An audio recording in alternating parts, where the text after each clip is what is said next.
Okay, so we are now at step 4, and we're getting missing requirements, tips, and warnings for each item in the template, wherever you see here, below. I might have added some more here's. Of course, you have the template that you downloaded, but I might have added some more here's and hence more videos um, online. So let's focus on topic 1. As you can see, the focus is on contextualizing the discussion and subsequent topics.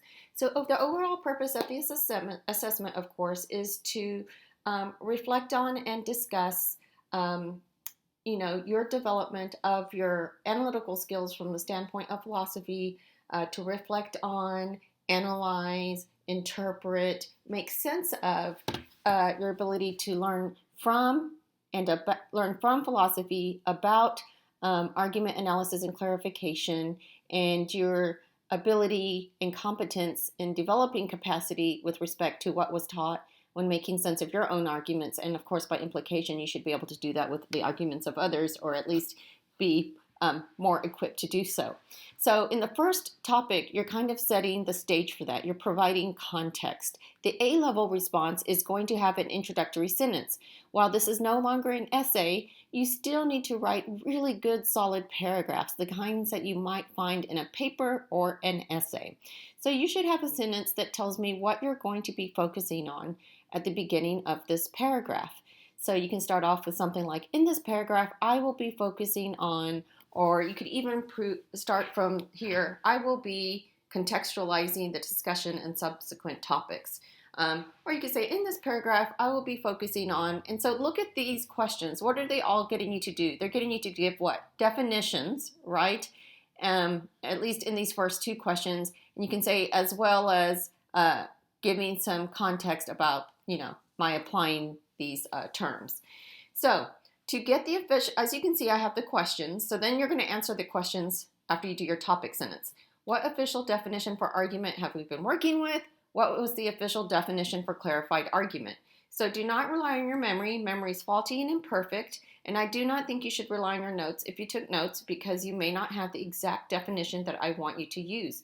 It's always important to define our terms, to define our concepts, so that we can know exactly how they're being used as readers, but it also helps you to make sure that you say only accurate, clear, and precise things when you start off with a definition.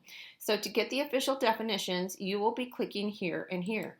You will see that I have given you, in each of those first two downloads, a copy of the lessons from the first two soft talk modules or the two soft talk modules that you did on argument.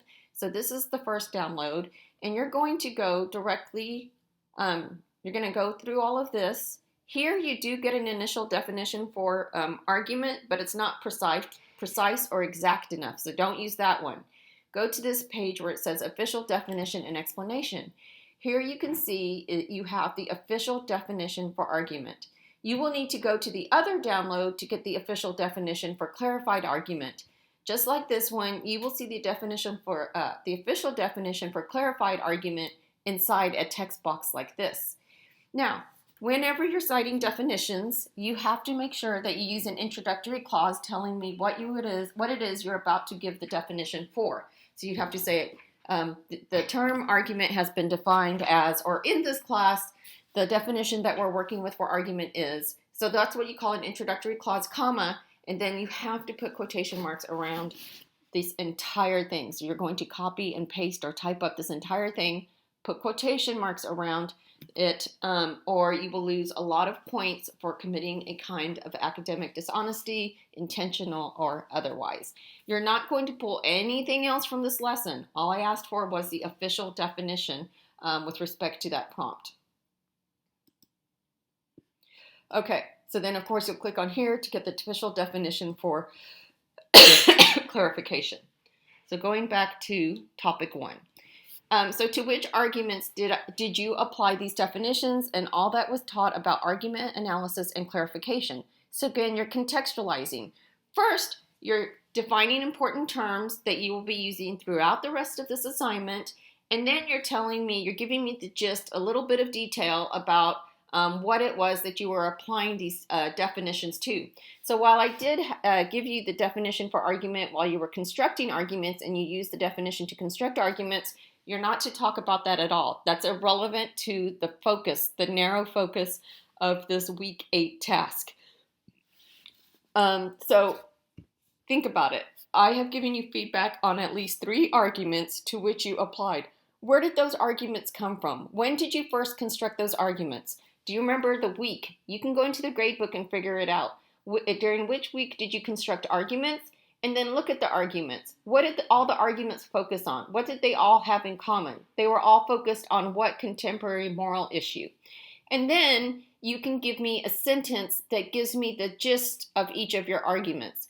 What did you argue for in the first argument? What did you argue for in the other argument? What did you argue for? So when I say what did you argue for, I'm talking about if you had a simple argument, your conclusion, and if you had a complex argument, your final conclusion.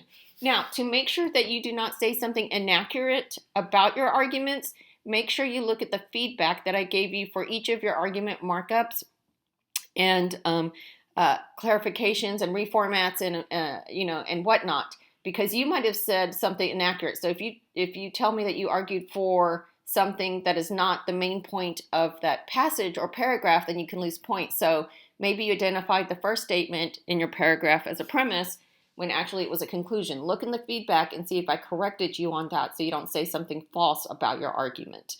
You really just need a sentence about, each argument. You do not need a summary, and I do not want you to copy and paste your arguments from the assignment. And so, of course, when I say to which arguments did you apply these definitions, you should know you're actually reporting data about that in Table 2.